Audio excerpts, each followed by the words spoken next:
หลังจากที่เราสมัครบัญชีเทรดสำเร็จแล้วเนาะก็คือต่อไปก็คือเปิดละ 2FA เนาะเปิดละ 2FA ก็คือง่ายๆเลยเนาะให้ทุกคนเข้าไปที่3ขีดซ้ายมือหลังจากนั้นเข้าไปที่โปรไฟล์ของเขาเข้าไปที่โปรไฟล์แล้วเลื่อนลงมาเนาะเลื่อนลงม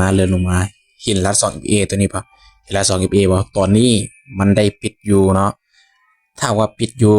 ให้กดเปิดทุกคนกดเปิดหลังจากกดเปิดเนาะให้คัดล็อกเอาลิงก์ตัวนี้คัดล็อกเอาลิงก์ตัวนี้ลดแล้วใครที่ยังบ่มี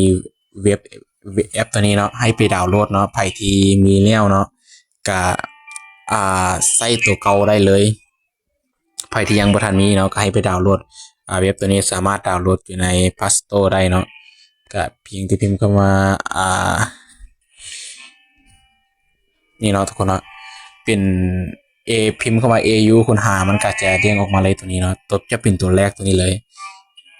ใครที่ยังบ่ทันมีก็ไปดาวน์โหลดตัวนี้มาเนาะใครที่มีแล้วก็สามารถใส่ซ้ำได้เลยหลังจากที่กดคันล็อกลิงก์เนาะกดคันล็อกลิงก์แล้วเข้าไปที่เว็บละ 2FA เนาะเห็น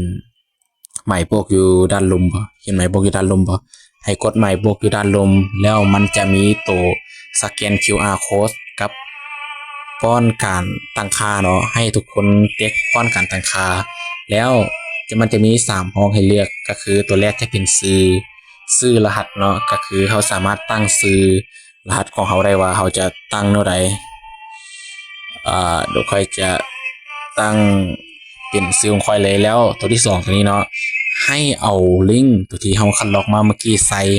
ให้เอาลิงก์ตัวที่คัดลอกเขาคัดลอกมาเมื่อกี้ใส่หลังจากที่ใส่ลิงก์แล้วให้ทุกคนกดเพิ่มเนาะแล้วประเภทตัวนี้เนาะก็คือประเภทตัวนี้ให้ใส่เป็นแบบเวลาเด้อหลังจากที่ใส่ลิงก์แล้วเนาะให้กดเพิ่มหลังจากที่เราได้ละ 2FA แล้วให้กลับเข้ามาที่เว็บไซต์คือเก่าเนาะแล้วใส่ตัวที่2ก่อนลดใส่ตัวที่2ตัวนี้ก่อนลดตัวนี้ก็คือเป็นรหัสผ่านเวลาที่เราเข้าเว็บไซต์อะไรครับตัวนี้ก็คือเป็นรหัสผ่านเวลาที่เราเข้าเว็บไซต์ได้รหัสตัวนี้เวลาที่เราเข้าแอปนั่นแหละหรือเวลารหัสผ่านตัวที่เราสมัครเว็บไซต์ตัวนี้เนาะต้องใส่ให้มันถูกเด้อทุกคนเด้อตัวนี้ต้องใส่ให้มันถูก